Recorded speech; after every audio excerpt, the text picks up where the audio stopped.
I mentioned at the top of the show, Ben Olsen was the first ever guest of Pitch Pass. At the time, he had just taken over as head coach of DC United. Now, he's a veteran of coaching DC United and being on Pitch Pass as he joins us again right now. Benny! Coach, how are you, man? Been too long. It has. I always like to get you in a good mood, though, and after last year, I didn't feel like you weren't in a good mood as much, but this year, I'm all about Ben Olsen and talking to you. I am fickle. I wasn't always in a bad mood, just most of the weekdays and some of the weekends. How have you been, sir? I'm all right. Just got off the phone with a Salt Lake City reporter talking about our old friend Nick Raimondo, so I'm getting the buzz of the World Cup is upon us, and I'm getting excited. I like that. You know, let's start there since you brought up World Cup. Tell me if I'm wrong. By the way, I just talked to Chad Marshall of Seattle Sounders. His choice, if the U.S. doesn't win, is Spain. What is your choice if the U.S. doesn't win? I was scouted Spain a little bit yesterday. They're live at RFK, huh? I snuck into the rafters and was watching them train. Yeah, it's pretty impressive. And what's so impressive about them is there's just so many guys returning still in the prime from that team, and they just know each other so well, and it'd be tough to not go with Spain back to back. The Brazilian aspect in this is, who knows? Is it too much pressure? Does it fuel them to get the cup? The World Cup is so tough, but I'll go with Spain and then Brazil as my final. Now, for people who don't know, Spain training at RFK, which is Ben's stomping ground. I thought you were going to say that you went out there, you got suited up, you just made yourself available for selection if they needed another body in there. Oh, that would be great. That would make my year to pass the ball around with those guys. You know, it was funny. I watched Iniesta and Xavi and these Spanish players, and every time there was a water break, they would run over and just pass the ball. They wouldn't even break. They just wanted to pass with each other, like 10 yards away from each other as quick as possible. It was amazing. I mean, the joy in passing to the next guy to them, it's mind-blowing. Now, the reason they are in D.C. and doing some training is they wanted to get acclimated to the climate of Brazil, the hot humidity, which if you're not in the area today, you're getting. This is mission accomplished for a day like today. So, you know, as a guy who played summertime soccer for most of his career, what would you tell them if you had a chance to speak with them about playing in humidity? Yeah, it's hot. I think it's not much there's not much advice you can do, but, stay out of it as much as possible. Keep the training sessions, short and sharp, and then make sure you're doing all you can with the diet stuff and the hydrating, because some of these guys don't get it because they don't play in this type of heat. But the grass is going to be different over there. In Brazil, it's a little bit of that spongy Central American stuff. So there's a lot to get used to for the European teams, where I think some of the South Americans will have an advantage.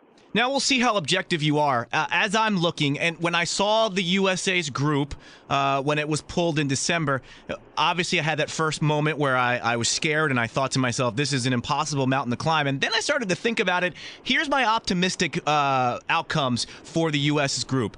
Tie versus Ghana.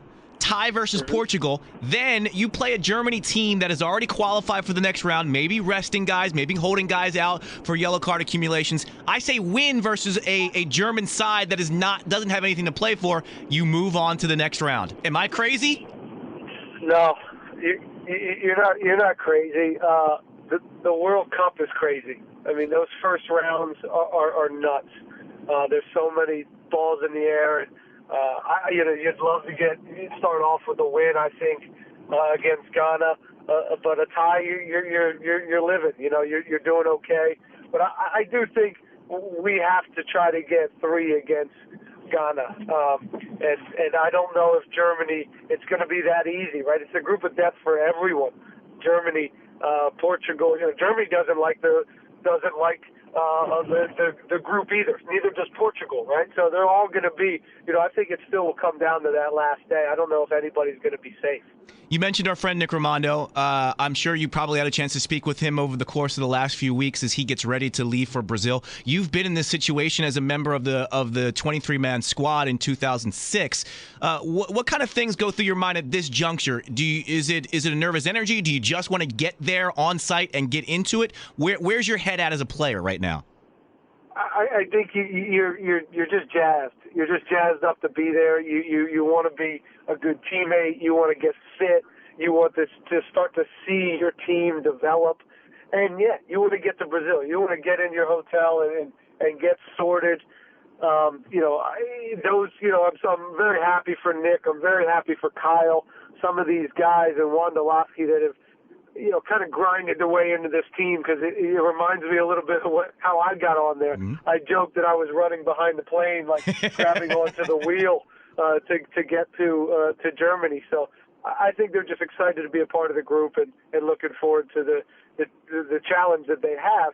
But it's intense. It's heavy. Once you get there, it's a business trip, man. And everybody says, hey, yeah, enjoy the World Cup. It's great, but it's heavy. It's the biggest business trip of your life, and it's the anxiety's high, and there's a lot of pressure, and so it's you don't enjoy it as much as you'd like to.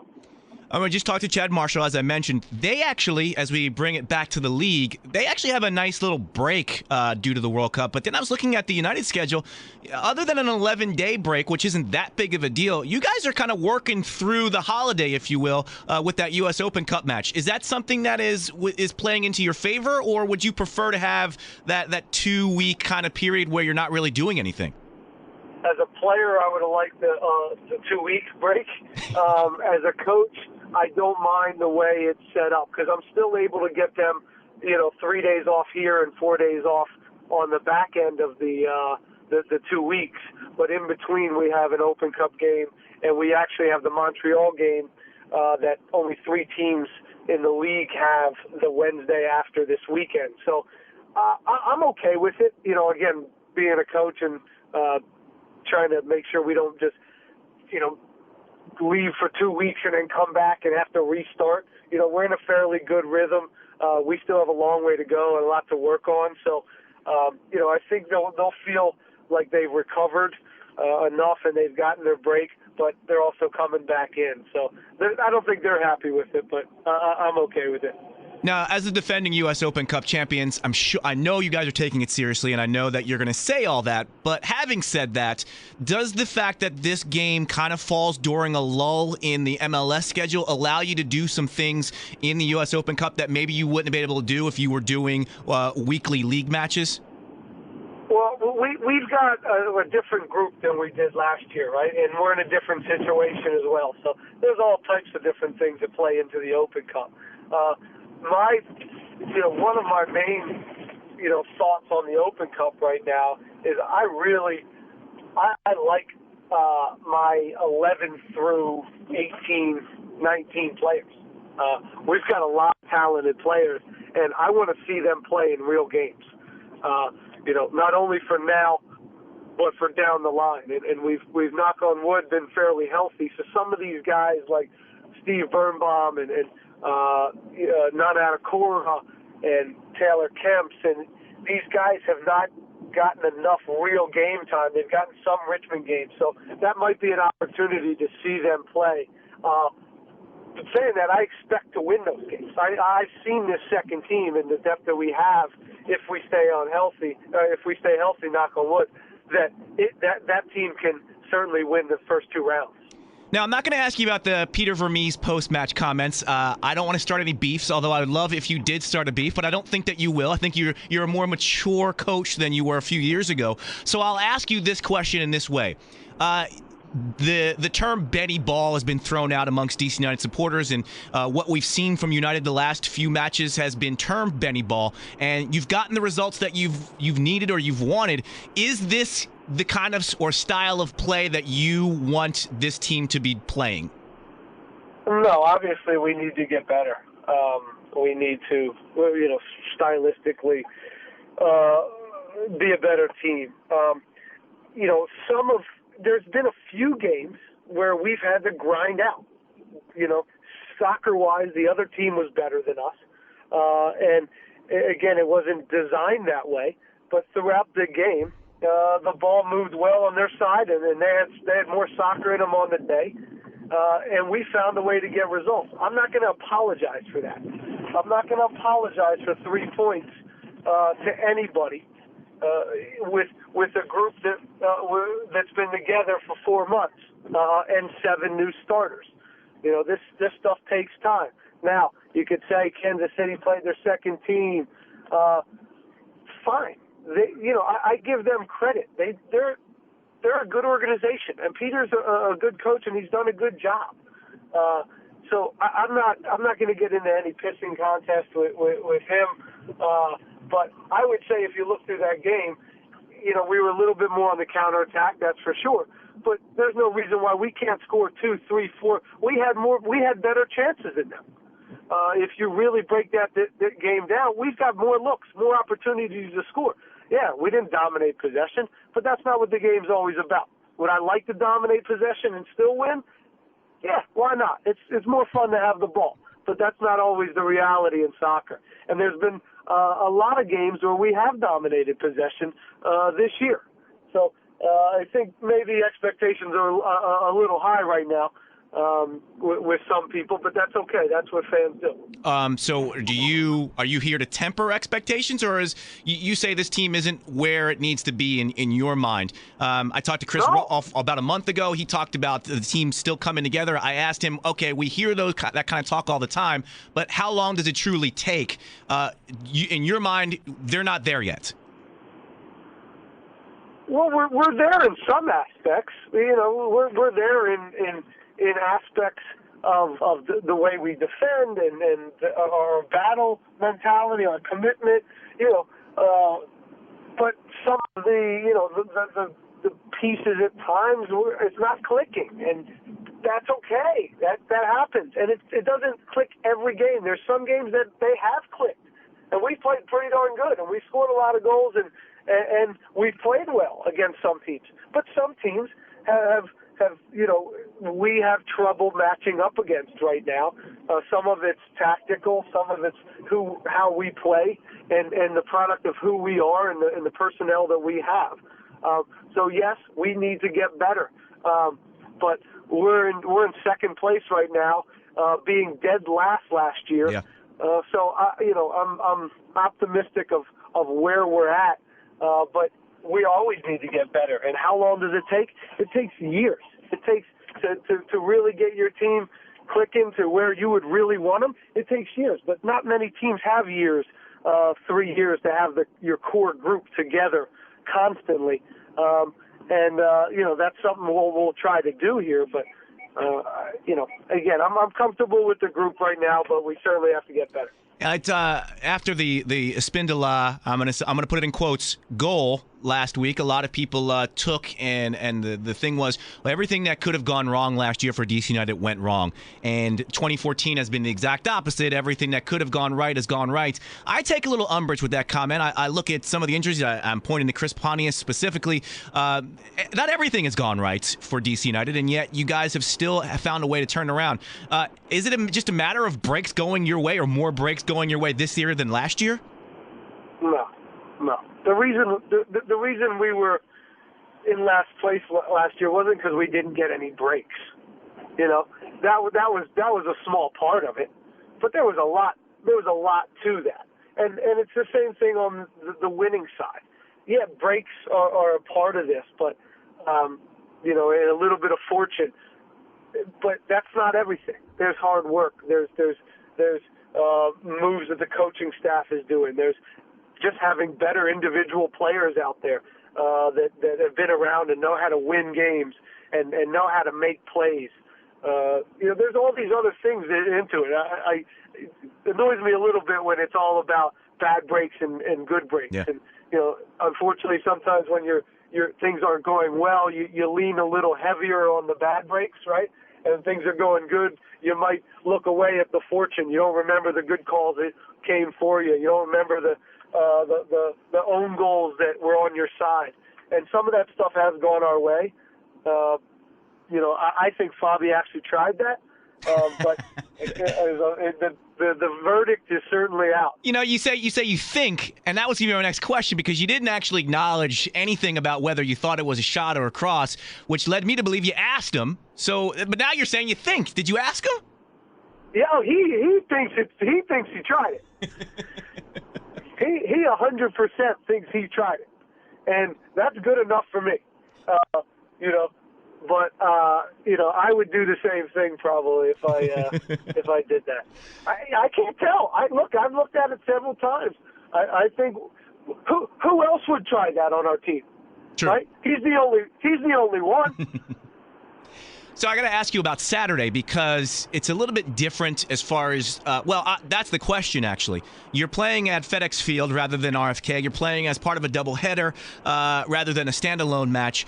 Is the prep a little different going to a different venue, even though it's a home game, got the match going on before you? That's the first part of the question. And the second part is, I would imagine when Ben Olsen is putting together his starting 11 for DC United, the first name or the easiest name, the automatic name is always Perry Kitchen. Not going to have him this week because of yellow card accumulation. Does that impact how you're prepping for Saturday's match versus the Crew? Well, yeah. I mean, we obviously have to work on some things without him. He covers a lot of ground. His ball winning is key defensively. He's part of the big reason why we've been, have not been conceding a lot of goals. So, Davey Arnaud will come in there and kind of do his part, and then we have some options, whether it's Silva or Neal or De Leon. If we got a couple different options that we need to look at to fill that void. But again, it's just another opportunity for one of these guys to step in. I think Silva's chomping at the bit to get back in a game. He had an injury, and he's worked his way back to good fitness. We know what Lewis Neal can do in there. It's a little bit of a different dynamic. I think, you actually get maybe at times a little bit more possession with a guy like Silva or Neal, but you get a little bit less of the ball winning. So that can work in our favor as well. I feel like you are the kind of coach that enjoys the competition for places, and not just in the generic sense that coaches like people competing. And I was going to ask you about Silva, and you brought him up. Is it good for a young player like that to not just assume he's going to be in a lineup because he got off to a hot start or whatever, that he does have an injury, he does need to work back to full fitness, and then on top of that, he does have to earn his place back in the lineup? You got to earn your spot to make the 18 now with our group, and it's a great thing to have as a coach. It makes my job easier. I think you end up having to manage personalities a little bit more because people get frustrated. You're not in the starting 11, and then some of these guys aren't in the 18, and then they have to go to Richmond to get games. So there's a lot of the guys that were playing last year that can't even get in our 18. So that's a healthy thing. It does, you do need to stay on top of it a little bit more, but I think it shows you the wealth of talent that we have at the moment. Have you mastered the stadium deflection questions? Yeah, I don't even master it anymore. Well, what does that mean? I don't even try to be political on it anymore. I just don't want to talk about it. I like, because, you got the beat writers who have asked you the question ad nauseum for however many years you've been asked. But then every time something comes up, you get like the local news, the TV news people come out, and these people are fresh people asking the questions, and yet you still got the same, I can't think about it. I love it here at RFK. We'd love a new venue, but I love it here at RFK. Yeah. Because, RFK is my reality right now. You know what I mean? It's where I work, and it's where we play, man. So until, I'll let the front office is doing that job. That's their focus and the ownership. And my job is to win games. See, you have mastered the deflection because you even shifted into it with me, and I didn't even ask you a stadium question. I can't believe I just answered that question that way. I was so what I said I wasn't going to say. Ben, did I hear correctly? Did you go for a third kid? Are you going around for another child? Yeah, I don't know what I was doing. I mean, obviously I knew what I was doing. Obviously. But I didn't, it's a reality, and in about a month and a half, the turmoil will come. But I love being a father, man. It's the hardest thing I've ever done, and I'm not the most patient guy, so it teaches me a lot of lessons. And I got a healthy daughter and son right now that are handfuls, but it's a lot of fun watching them grow up. And another one to the posse. It kind of makes you a real a troop, You're a real posse with exactly. You're cruising around. You got like a real tribe. I was gonna say you're like a cowboy because you gotta herd them up. You gotta keep them all within the group, and you gotta herd them up and maybe lasso one back in. Yeah, and then they kind of have to start raising themselves. Yes. Like the 6-year-old has to just kind of do her own thing and find herself dinner, and I'm sure we'll make it work somehow. Now, talking to Bobby Boswell when he was here as a single guy, he was living in the district. Back as a guy with kids now, he's out in the suburbs. You're still living in the district, my friend. It might be time for you to head out of the big city and do some suburban life. Nah, not yet. Nah. I don't know if I can do it. My wife's not into it. I'll throw it out there every now and then, but she squashes it pretty soon, pretty quickly, and mostly because she knows I won't like it. She knows I'll go crazy. I probably won't get to talk to you before the kid comes, so I'll ask you, as a head coach of a professional soccer team, do you guys have a plan in place? Like, is there like an induction date where you go, okay, this is when it's going to happen, or are you leaving up the chance? And if you're leaving up the chance, what do you do if you're on the road when it happens? We have an induction good. date. We usually kind of go that road, as most athletes tend to do. But if it goes a little early, I guess I'm gonna have to scramble. She's got some friends around here. It's the third, Yeah, exactly. It'll have itself. As long as a neighbor or somebody's there.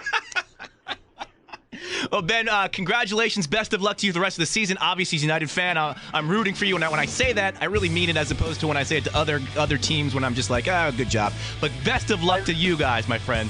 I know you love us deep down. I appreciate it, man. Nice catching up. Pitch Pass. This is your voice. This is my red, white, and blue. This is my anthem to you. For more show information, go to pitchpass.com.